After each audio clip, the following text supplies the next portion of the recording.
Hello viewers, welcome to another episode of Inside the Dressing Room. I'm your host Dhaka. The Champions League have reached its final four. We got the semi-finalist, and to talk about all that, I have Tanvir Ahmed Pranto with me. Pranto, welcome to the show. Yesterday was another exciting match day, but the results were somewhat predictable, and we predicted, and that's what happened actually. You expected Real losing against Arsenal? I thought Real would, put up a better fight than they did last night. They lost 2-1 at home. I thought they would, I guess, win the match and then see what happens. Maybe in extra time, maybe 3 goals. But they could not really put up the fight they had to do, and it was mostly due to Arsenal's brilliance, and they actually contained them really well. Right. What I noticed about the match was that Real dropped down 2 paces, from their usual levels, but Arsenal were fantastic, especially in the midfield. Declan Rice, I think, over the 2 legs was the best midfielder in the world. He was. I didn't expect for him to be that good. And Real Madrid definitely missed some experience in the middle of the park, right? Yeah. When they were going for the ball. I thought they missed Kroos actually. Kroos and of course the old Modric that we know. Yeah, old Modric, but for the passing and for the positioning, play, right. They actually missed Kroos or the likes of Kroos because Jude could not do that job properly. And now a lot of soul searching has to happen for Real Madrid, right? We already are hearing about that Ancelotti won't be there, Xavi Alonso coming in. Do you think this Real Madrid team will twitch itself for the next season and see some of the bigger superstars leave, like maybe Bellingham, like a Vinicius? I really don't see the players leaving in this season because Jude just came 1 season ago. Vinicius is here. I don't think he can go anywhere else, leaving. But Saudi dollars are calling him, right? But big Saudi numbers. It's maybe too early for him, but the coaching role might see a change, of course, because even last night after the game, Ancelotti said that he doesn't really bother if they keep him or not. Yeah. So it is there to be seen whether Ancelotti is in the charge for the next season, even for the Club World Cup as well. Right. On the hindsight, Arsenal's manager, who hasn't had a great season, can fix his legacy if Arsenal go through all the way. In fact, even Arsenal reach the finals, I think Arteta would be very proud with this team, right? I think he's already proud. Arsenal have reached the semi-finals after 15, 16 years, since 2009. Mind you, this is a team which doesn't get to play Champions League regularly, right? Absolutely not. And Arteta actually did a very good job with his team because he had to play without number 9 and his best defender Gabriel was injured. So there were concerns regarding injury and everything and playing at the Bernabeu, but they actually Arteta actually showed a masterclass last night.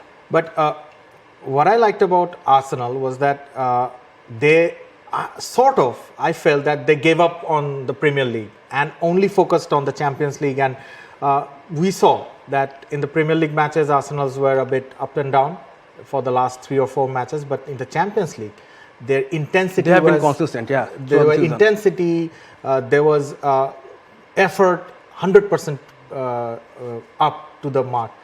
And if this Arsenal can turn up for the semi-finals, then I think against PSG it will be difficult, I guess. Of course, but I think we can see the leg of the 2 matches of the tournament so far, because PSG to me are the form team of the season.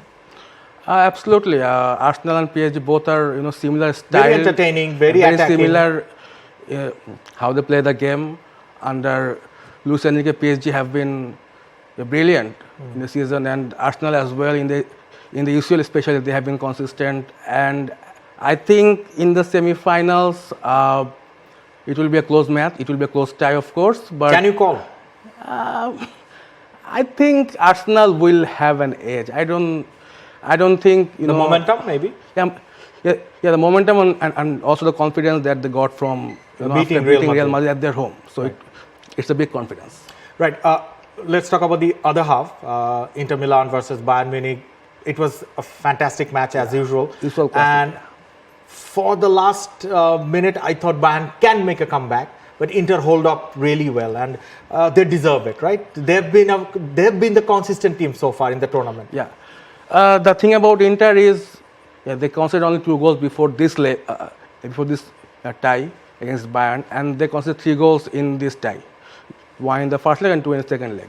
And they looked a bit of out of order for the last 20-25 minutes, and Bayern actually played very good football. They attacked after scoring the second goal. They went all out attack, but Inter actually did very well defensively, that they always do, and it will be a huge challenge for Barcelona in the semi-final.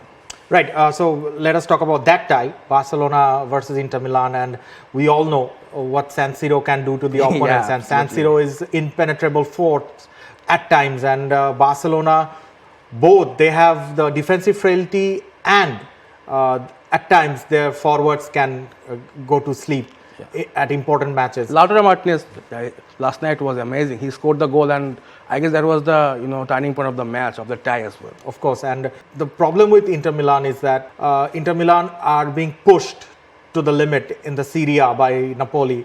Whether Barcelona have a comfortable gap against Real Madrid. Actually, I think it's so. 4 points, and 4 and 3 points, almost similar. And as far as I know, Inter will come to the semi-final tie after playing AS Roma, and FC Barca will come after playing against Real Madrid. So almost similar sort of similar situation we feel. And injury concerns. So I think it will be another a tie to watch. But what I feel is whoever might be the winner of this tie, as a Barca fan, I will give them the advantage. But whoever wins this tie will be the champions. Do you agree? Could be. Now it's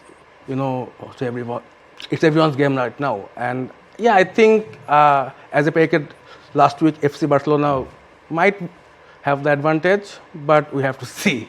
Right, Pranto, we'll see how these 4 teams fare in the semi-final lineups, and the semi-finals are in 3 weeks, 2 weeks, I guess, in 2 weeks. So 30 April. Very quickly, pick a winner from two legs.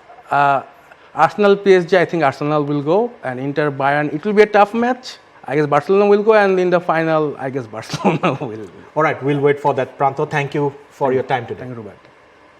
Folks, that was today's show. You also let us know your favorites from the UEFA Champions League semi-finals, and who do you think will clinch the title at the final. And you let us know in the comment box, and you keep your eyes on dailysun.com/sports. Till then, you take care. For more updates, follow us on Facebook, subscribe our YouTube channel, get the latest update on www.daily-sun.com.